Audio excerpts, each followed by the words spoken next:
চাচা কি হয়েছে কাহিনী কি হয়েছে? ভাড়া কম দিচ্ছে, ভাড়া বেশি চাইছে দেখে গায়ে হাত দিয়ে ভাড়া বেশি চাইছে।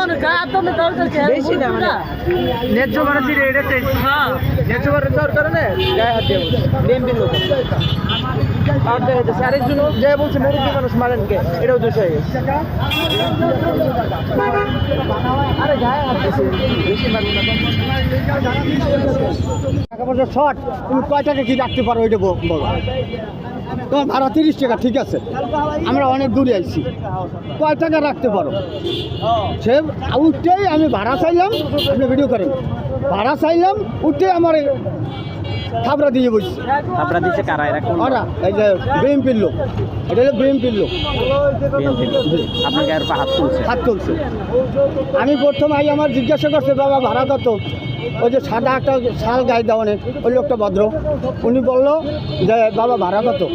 কাকা ওখান থেকে ভাড়া হয় 35 টাকা, আপনি আমার 5 টাকা করে কম দেন। জেনুয়ান ভাড়া 35 টাকা, তা 5 টাকা আপনি আমার কম দেন।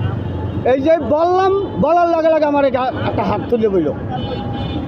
আমার অপরাধটা কি? ভাড়া চাইলাম, এই অপরাধ? আমরা দেশে থাকবো না?